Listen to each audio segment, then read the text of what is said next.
কিরম আছো বন্ধুরা? স্কিল ইংলিশ স্টেপ বাই স্টেপে ওয়েলকাম। আবার একটা ইন্টারেস্টিং সেশন তোমাদের সাথে করতে চলছি আজকে। খুব একটা গ্রামার টামারে যাচ্ছি না। চলো, আজকে প্রশ্ন উঠছে যে কেন আমরা ইংরাজির কথা বলতে পারি না, তাই তো? তা আমি বলবো, ভয় না পেয়ে ইংরাজি বলো না। সবাই তো কত কিছু করে ফেলছে। তো ইংরাজি বলতে পারবো না এই ভয় নিয়ে যদি সবসময় একটা ভয় থাকে, তাহলে ইংরেজি বলাও যাবে না। আর ইংরাজি বলার জন্য কি করতে হবে সেইটা বুঝতে হবে। এবার যদি সারাদিন তোমরা বসে ইংরাজি লেখো, তাহলে কিন্তু ইংরাজি বলা প্র্যাকটিস হচ্ছে না তোমার।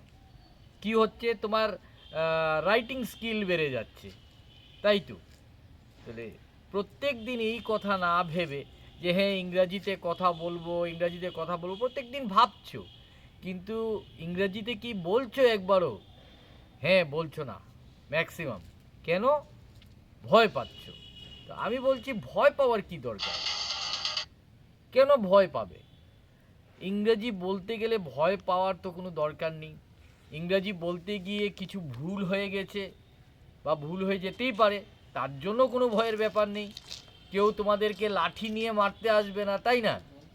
তাহলে একটা বেস্ট অ্যাডভাইস তোমাদেরকে দিতে পারি, সেটা হচ্ছে যদি ইংরেজি বলতে চাও, ভয়টাকে দূরে সরাতে হবে। এবার চলে আসছি যে একটা ইংরেজি কথা বলতে গেলে আমি তো বলছি ভয় না পেয়ে, ঠিক আছে ভয় না পেলে, কিন্তু ভয় না পাওয়ার জন্য তো তোমাকে একটা নিজস্ব অস্ত্র তৈরি করতে হবে, তাই না? একটা কিন্তু সেলফ ডিফেন্স রাখতে হবে তোমাকে। তো শব্দ জ্ঞান যে কোনো ভাষার একটা শব্দ জ্ঞান খুব ইম্পর্টেন্ট। তাহলে ইংরাজি ভাষাটাকে বলার আগে অন্তত দুটো জিনিস করতে হবে। প্রথমত শব্দ, ইংরাজি শব্দগুলি তোমাদেরকে ভালো মতো শুনতে হবে।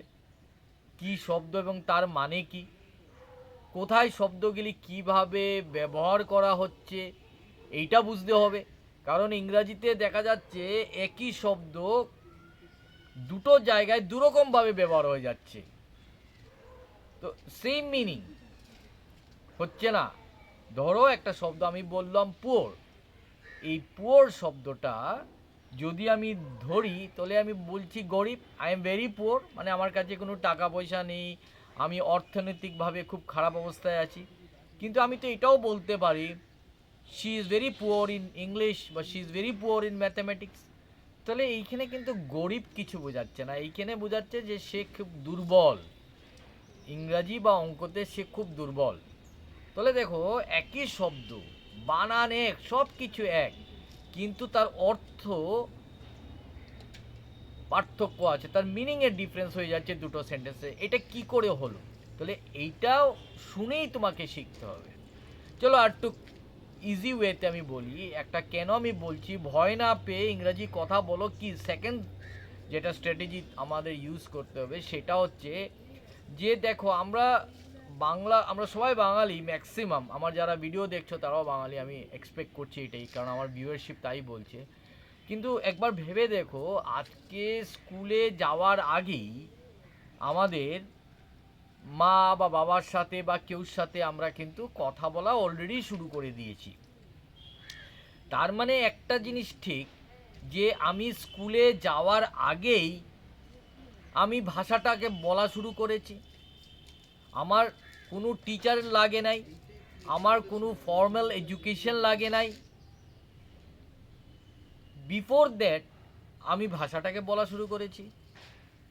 তার মানে একটা ভাষা বলার জন্য আমারকে শুনেই বলেছি, আমরা সবাই বাংলা কথাটা শুনেই কিন্তু বলেছি। আমরা কিন্তু কেউ আমাদেরকে পড়াতে বসেনি, আমাদের মা বাবা আমাদেরকে গ্রামার বই নিয়ে বসেনি, তাই না? তা সত্ত্বেও আমরা ভাষাটা বলতে পেরেছি স্কুলে যাওয়ার আগেই, আমরা স্কুলে পড়ার আগেই আমরা বাংলা ভাষা বলা শুরু করে দিয়েছি। এটা পেরেছি এর জন্যই কারণ আমরা বেশিরভাগ সময় আমরা বাংলাটা শুনেছি এবং শুনে আমরা ওই কথাটাই রিপিট করেছি, কপি করে দিয়েছি। এইখানে না আমাদের মা বাবা, না কোনো টিচার, না কিছু স্কুল একটা ভূমিকা নিয়েছে, কারণ আমরা কোনো ফর্মাল এডুকেশন পাওয়ার আগে আমরা ভাষাটা বলা শুরু করে দিয়েছি। তাহলে আমি ইংরাজির ক্ষেত্রে, ইংলিশ বলার ক্ষেত্রে এই ভয়টা পাচ্ছি কেন? তার জন্যই তো বলছি, ভয় পেও না, ইংরাজিতে কথা বলো, ইংলিশ শুনো, কোনো কিছুভাবে যেটা তোমার ভালো লাগে, এবং সেটাকে কপি করে বলো। প্রথম প্রথম প্রথম প্রথম কপি করা তো কোনো অসুবিধা নেই। যখন তুমি একটা জিনিস বারে বারে একটা জিনিস বলছো বা শুনছো, তখন অটোমেটিকলি তোমার মাথায় চলে যাচ্ছে। তারপরে এক একজনের আমাদের এক একটা ইন্টারেস্ট এরিয়া আছে। কেউ নিউজ পেপার পড়তে ভালো লাগছে, কেউ নিউজ পড়তে ভালো লাগছে, নিউজ শুনতে ভালো লাগছে। আরেকটা কথা বলি, আরেকটা সোর্স আছে খুব সিম্পলভাবে ইংলিশটাকে বুঝে নেওয়ার। এটা হচ্ছে ছোট বাচ্চাদের যে বই পাওয়া যায় না, দেখবে বিভিন্ন ফুটপাত এইসব জায়গায় 20 টাকা 25 টাকার বই পাওয়া যায়। আমরা তো অনেক টাকাই খরচা করি। যাও না একবার গিয়ে একটা দুটো বই কিনো, পড়ে বইগুলি কিনে ওই বাচ্চাদের গল্পর বইগুলি খুব লাউডলি জোরে জোরে, আমাদের তো আবার এখনকার জেনারেশন দেখা যাচ্ছে মনে মনে পড়ে, মনে মনে পড়লে হবে না, লাউডলি পড়তে হবে, যেটা ব্রেইনে টাচ করতে হবে শব্দগুলি। পড়বে গল্পগুলি, বারবার পড়বে, যেখান থেকে তোমাদের ভোকাবুলারি বিল্ড আপ হবে।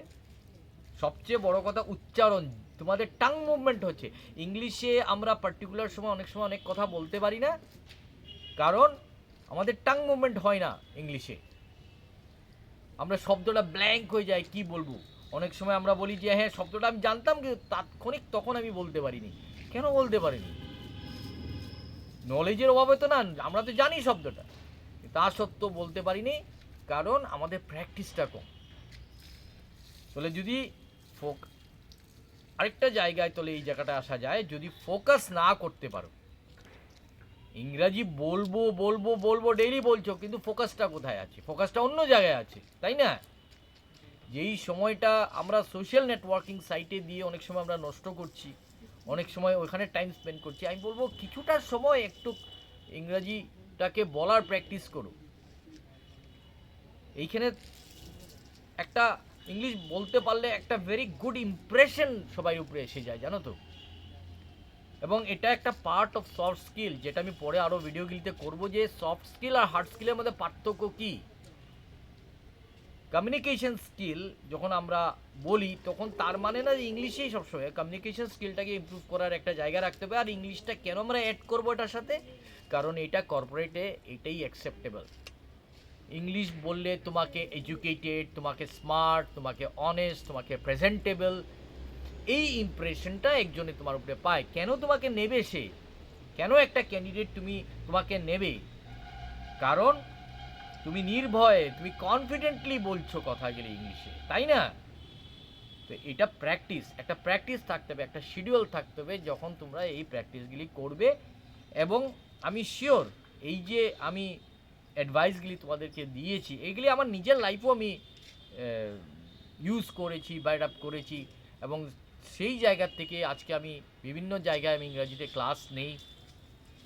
এই ভিডিওটা কমপ্লিট আমি তোমাদেরকে বাংলায় এর জন্যই বললাম, যাতে তোমরা পয়েন্টসগুলি টোটালি আন্ডারস্ট্যান্ড করো, যে কোথায় কিভাবে করলে ইংরাজি বলা যাবে। যদি লিখতে থাকো সারাদিন, তোমার রাইটিং স্কিল বাড়বে, কিন্তু তুমি বলো প্রত্যেক দিন, ডেইলি অ্যাক্টিভিটিসগুলি বলো, কি এক্সপিরিয়েন্স করেছো সেটা বলো। ভুল হতে পারে, বলো না একবার দুবার, কি হবে? বেশি হলো কেউ তোমার ভুলটা ধরিয়ে দেবে, ইগোতে না নিলে হয়। আমি তো অনেককে দেখেছি ভুল ইংরাজি বলছে, কিন্তু আমি কখনো তাকে এই জায়গাটা আমি ডিস্টার্ব করিনি, কারণ তার রিদমটাও ভেরি ইম্পর্টেন্ট, তাকে ডিমোটিভেট করিনি যে হ্যাঁ বলো। কারণ ইংলিশ আমাদের মাদার টাং না, আমরা প্রথম প্রথম কিছু ভুল করব, কিন্তু আস্তে আস্তে ঠিক হয়ে যাবে। তাহলে আমি এটাই বলবো তোমাদের কাছে আবার, যে ইংরাজি একটা ভাষার মতন দেখো। বাংলা ভাষা যেরমভাবে কথা বলে তোমরা, আজকে আমরা সবাই বাংলায় কথা বলতে পারছি, ইংলিশও ঠিক সেরমভাবে তোমরা same technique, listen and speak, listen and speak, and when you listen, find out some of the words which sound very new to you, যেগুলি তোমার কাছে নতুন লাগছে, তোমার কাছে ইন্টারেস্টিং লাগছে, সেই শব্দগুলিকে নিয়ে নোট ডাউন করো এবং সেই শব্দগুলিকে ইউজ করো। ডেইলি অ্যাক্টিভিটিসগুলিকে বলো। যখনই বলবে আমাদের মনে রাখতে হবে দুটো টেন্স ভেরি ইম্পর্টেন্ট, একটা প্রেজেন্ট, একটা পাস্ট। আমাদের ম্যাক্সিমাম সময় আমরা past form of verb use করি। তাহলে এই যে কথাগুলি বললাম, নিউজ পেপার পড়লে পারো, কার্টুন দেখতে পারো যদি তোমাদের কার্টুন ভালো লাগে, ছোট বাচ্চাদের বই পড়ো, বেশি হাইফাই যেও না, বড় কিছুতে যেও না, এই ছোটোখাটো জিনিসগুলি প্র্যাকটিস করো। আমি শিওর এই 2024-এ তোমাদের পরিবর্তন আসবে, ট্রান্সফরমেশন আসবে এবং তোমাদের সফট স্কিল খুব ভালোভাবে ডেভেলপ হবে, তোমাদের ভয় থাকবে না ইংরাজি বলার জন্য। এবং এই জিনিসগুলি করো, আগামী দিনে তোমাদের ভবিষ্যৎ উজ্জ্বল থাকবে। তাহলে আশা করছি আজকের এই টিপসগুলি তোমাদের ভালো লাগবে এবং তোমরা এগুলিকে ইউজ করবে এবং তোমরা আগামী দিনে এই skill English step by step থেকে তোমাদের আরও অনেক কিছু বেনিফিট পাবে, অনেক ভালো ভালো ভিডিও তোমাদের কাছে নিয়ে আসবো।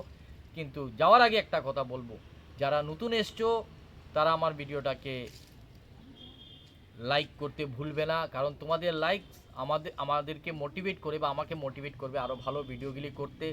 চ্যানেলটাকে সাবস্ক্রাইব করবে, অবশ্যই বেল নোটিফিকেশনটাকে ক্লিক করবে, কারণ যখনই আমি আবার পরের ভিডিওটা আপলোড করব তোমাদের কাছে চলে যাবে নোটিফিকেশন। তো এই কাজগুলি তোমাদের কাছে করবে যাতে আমারও বুঝি যে তোমরা এই ভিডিওগুলি বা এই চ্যানেল থেকে তোমাদের কিছু লাভ হচ্ছে। আর যারা আমার পুরনো সাবস্ক্রাইবার, যারা ফিরে আসছো, আমাকে সাপোর্ট করছো, আমার এই ভিডিওগুলি দেখছো, তাদেরকে আবার আমি থ্যাংক ইউ বলছি আমার এই চ্যানেলটাকে সাবস্ক্রাইব করার জন্য, আমার এই চ্যানেলটাকে সাপোর্ট করার জন্য আর গ্রো করার জন্য।